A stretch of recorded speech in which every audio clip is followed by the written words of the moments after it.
ভাই ওরা অনেক স্বার্থপর, আমরা যাই গেলন ভাই। ভাই আমরা গরিব হতে পারি, আমরা কিন্তু মানুষ। আসলে ওরাও তো একটা মানুষ, কাজটা ঠিক করে নেয় আমরা। আসলে ভাই আমগো বলেছে আইন আমরা হ্যাঁ কাছে মাপ চাই। হ্যাঁ সত্যি করে ভাই, ও আমার ছোটবেলার বন্ধু আছিল, কিন্তু তোদের আমি বলি নাই, কারণ তোদের যদি আমি এই কথা বলি তাহলে তোরা আমার অনেক অপমান করবি, অনেক টিটকারি ফাইজলামি করবি, এই কারণে আমি সত্যি করে বলি নাই। কিন্তু আমি ওরা মাইরা কাজটা অনেক খারাপ করছি, এটা আমি বুঝতে পারছি। ওরাও মানুষ ভাই, আমি এক সময় গরিব আছিলাম, হয়তো আজকে আমি ঢাকা থাকার কারণে, ব্যবসা বাণিজ্য করার কারণে আমি আজকে এই পর্যায়ে, কিন্তু একটা অতীতের কথা চিন্তা করে দেখি আমি কতটুকু কি ছিলাম আর কোথায় যায় কি দাঁড়াইছি। ভাই আয় আমরা সবাই ওর কাছে মাপ চাই, আয় ভাই।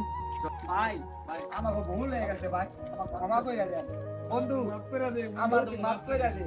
আসলে বন্ধু তোরা তো আমার প্রকৃত বন্ধু সেই ছোট্টবেলার। আসলে বন্ধু তোরা যে ভুলটা বুঝতে পারছো, এর লিগে আমি অনেক খুশি হয়েছি। আমারে মারস কাটস যাই করস না কেন, তোরা তো আমার বন্ধুই নাকি বন্ধু? ভাই আমরা বাইরে মাইরে আমরা অনেক ভুল করছি, আপনি আমার ক্ষমা করে দিন ভাই। ও আপনার ছোট ভাই না, ও আমাকে ছোটবেলার বন্ধু, আমাকে মান সম্মানের ভয়ে আমরা ওর লগে এরকম ব্যবহারটা করছি। আয় বন্ধু, বন্ধুত্বের বুঝলাম। সম্পর্কটা এরকম হওয়া উচিত, ধনী আর গরিব দেখে না।